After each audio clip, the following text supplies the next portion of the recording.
Cat 2 exams ये VIT में सबसे ज्यादा इंपॉर्टेंट एग्जाम्स माने जाते हैं। अगर आप लोगों के कैट 1 एग्जाम्स में कम मार्क्स आए हैं तो आप लोगों के पास यही एक इकलौता चांस होता है फैट्स के पहले अपने जो मार्क्स है उसको इम्प्रूव करने का। जिन बच्चों के कम मार्क्स आए हैं वो तो इसमें 100% इम्प्रूव करते ही करते हैं क्योंकि ये ओपन बुक टाइप का एग्जाम होता है। पर जिन बच्चों के कैट 1 में ज्यादा आए होते हैं वो थोड़े ओवर कॉन्फिडेंट हो जाते हैं और अंडर एस्टिमेट करने लग जाते हैं, जो भी अपने दूसरे क्लासमेट्स को अंडर एस्टिमेट करते हैं, तो उसी के चलते हुए उनके मार्क्स थोड़े कम रह जाते हैं। तो मैं आप लोगों को आज इस वीडियो में सारी ट्रिक्स बताने वाला हूँ जिसके बाद आप लोग जो कैट 2 एग्जाम्स हैं जो कि 50 मार्क्स के कंडक्ट करवाए जाते हैं वीआईटी की तरफ से ओपन बुक में, उसके अंदर आप लोग 40 मार्क्स से भी ऊपर लेके आ सकते हो हर एक सब्जेक्ट में। तो इस वीडियो को लास्ट तक देखना। मैं सत्यजीत सिंह गरेवाल वीआईटी बिलौर में पढ़ रहा हूँ और मैं आज की वीडियो में ये सब कुछ समझाने वाला हूँ, तो लास्ट तक देखना। तो स्टार्टिंग करते हैं हम कैट 2 एग्जाम्स। तो कैट 2 एग्जाम्स जो होते हैं इसके अंदर जो सबसे बड़ी बात होती है कि जो आप लोगों के नोट्स होते हैं, आप लोगों को अपने नोट्स बहुत अच्छी तरह से बनाने होते हैं क्योंकि नोट्स की तरफ से ही आप लोगों के सारे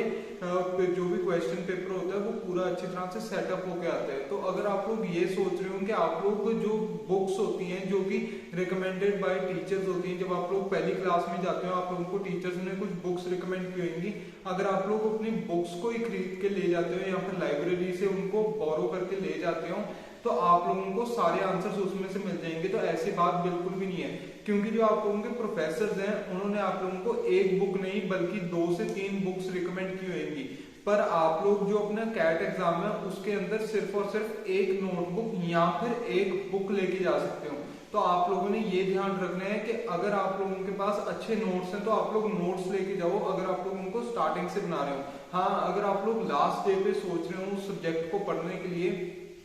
तो मैं आप लोगों को रिकमेंड करूंगा कि आप लोग जाके लाइब्रेरी से बुक ले आओ क्योंकि जो नोट्स एक रात में बनाने हैं वो बहुत ज्यादा मुश्किल हो जाता है। तो अगर आप लोगों के पास नोट्स हैं तो वो बहुत अच्छी बात है। दूसरी अब जो बात है जो कैट एग्जाम्स में देखी जाती है कैट 2 एग्जाम्स में, वो ये होती है कि सारे के सारे क्वेश्चंस कॉन्सेप्चुअल आते हैं। आप लोगों के जो भी नोट्स या फिर आप लोगों को अगर कोई बुक्स लेके जाते हो उससे पूरे डायरेक्ट आंसर्स नहीं आते जैसे आप लोगों के कैट 1 में आप लोगों ने देखे होंगे, या फिर अगर आप लोगों ने 11th-12th में जो अपने क्वेश्चन पेपर्स होते हैं उसके अंदर डायरेक्ट क्वेश्चंस पूछ लिए जाते हैं, तो वैसा बिल्कुल भी नहीं होने वाला। हर एक क्वेश्चन पूरा कॉन्सेप्ट्स पे बेस्ड होएगा। अगर आप लोगों को वो कॉन्सेप्ट आते हैं तो आप लोग उसको आंसर कर पाओगे, नहीं तो आप लोग उसको नहीं आंसर कर पाओगे। तो आप लोगों ने ये ध्यान देना है कि जो क्लास में आप लोगों को टीचर ने सब कुछ पढ़ाया है उसको आप लोगों ने थोड़ा बहुत अच्छी तरह से पढ़ के चले जाना है। ऐसा नहीं करना कि आप लोगों के पास नोट्स हैं तो नोट्स से आप लोग आंसर पूरा का पूरा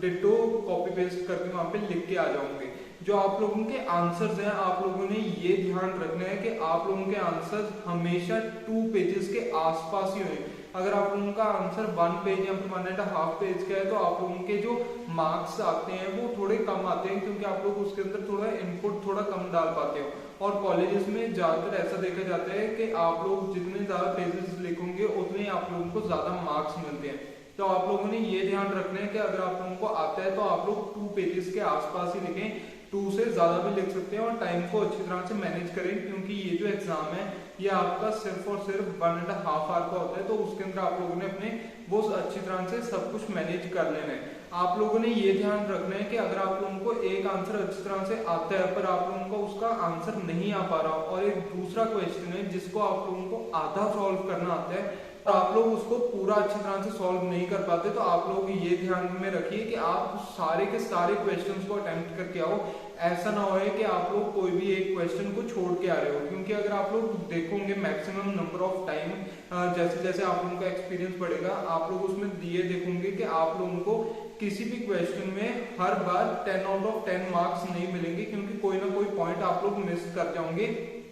तो जो एवरेज मार्क्स देखे जाते हैं जो कि अगर आप लोगों ने पूरा अच्छी तरह से आंसर लिखा है तो आप लोगों को 8 या फिर 9 मार्क्स ही मिल पाते हैं। तो आप लोगों ने ये ध्यान रखना है कि आप लोग सारे क्वेश्चंस को अटेम्प्ट करो ताकि आपको लोगों को मिनिमम मार्क्स जो कि 4 या फिर 5 एज पर टीचर डिपेंड करते हैं वो आप लोगों को पूरे अच्छी तरह से मिल पाए और आप लोग जो है स्कोर थोड़ा ज्यादा कर पाओ एवरेज जो क्लास की एवरेज है उससे। आप लोगों ने हमेशा ये ध्यान रखना है कि जो क्लास की एवरेज मार्क्स हैं आपके मार्क्स उससे हमेशा ऊपर ही रहें, तभी आप लोग 8.5 से ऊपर सीजीपीए लेके आ पाओगे। और अगर आप लोगों की क्लास एवरेज से, जैसे अब हम लोग मान लें आप लोगों का एक एग्जाम था, इंग्लिश का एग्जाम ले लेते हैं, उसके अंदर आप लोगों के 50 में से जो क्लास एवरेज है वो 30 मार्क्स की क्लास एवरेज निकल के आ रही है। तो अगर आप लोगों के 33, 34 के आसपास मार्क्स हैं तो आप लोग एक अच्छे स्टूडेंट कंसीडर किए जाओगे। आप लोगों की 8.5 सीजीपीए के आसपास आ जाएगी उस टाइम में। पर अगर आप लोग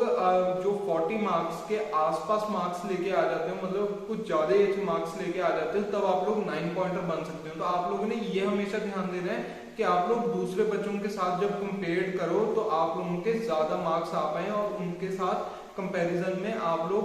मतलब आउटस्टैंड कर पाए। और आप लोगों ने ये ध्यान देना है जो कैट 2 एग्जाम है उसके अंदर जो आप लोगों के हैंड रिटन नोट्स हैं वो ही ज्यादातर आप लोग प्रेफर्ड रहते हैं, क्योंकि हैंड रिटन नोट्स में आप लोग एक एक पॉइंट लिख लेते हो तो वो ज्यादा प्रेफर्ड रहेंगे। और जो भी नोट्स आप लोग तैयार कर रहे हो वो आप लोग खुद तैयार कीजिए। अगर आप लोग किसी का कॉपी पेस्ट कर लेंगे तो आप लोगों को उसमें से कुछ नहीं समझ आ पाएगा।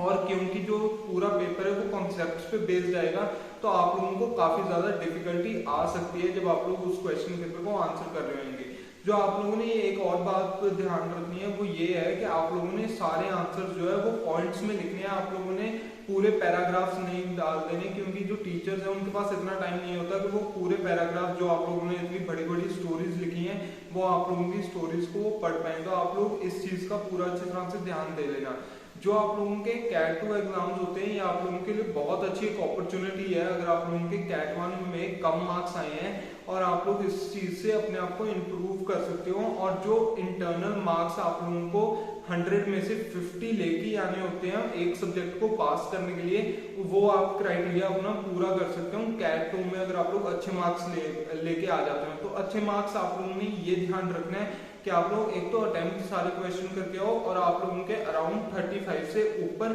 हर एक सब्जेक्ट में आ पाए। अगर आप लोगों के कैट 1 में कम आ रहे हैं या फिर आप लोग क्लास एवरेज से हमेशा ऊपर ही रहे। और आप लोगों ने एक चीज ये ध्यान देनी है कि आप लोगों ने अपने जो कैट के एग्जाम्स है या फिर कोई भी आप लोगों के एग्जाम्स या फिर क्विजेस होती है आप लोगों ने इसमें चीटिंग नहीं करनी, क्योंकि अगर आप लोग कैट या फिर कैट एग्जाम्स में चीटिंग करते पकड़े जाते हो तो आप लोगों की या तो सेम बैक लग जाती है या फिर कुछ केसेस में आप लोगों की जो सब्जेक्ट में आप लोग चीटिंग कर रहे हो उस सब्जेक्ट में बैक लगा दी जाती है, यानी कि आप लोगों को उस सब्जेक्ट को रिपीट करना पड़ता है। तो आप लोग 1-2 मार्क्स के चक्कर में चीटिंग मत करना और जो अपने चीज आप लोगों को आती है आप लोग उसी पे ध्यान देना। तो आज की वीडियो में बस इतना ही था। मैं आप लोगों के लिए एक लाइव क्लास लेके आ रहा हूँ इस संडे। तो अगर आप लोगों को कोई भी डाउट्स है वीआईटी के रिलेटेड, कैट 2 के रिलेटेड या फिर एफएफसीएस के रिलेटेड, तो आप लोग मेरे से उस क्लास में अपने डाउट्स क्लियर कर सकते हो। वो डाउट क्लास संडे को 6 बजे होने वाली है, तो उसकी डिटेल्स मैं जल्दी इस चैनल पे डाल दूंगा।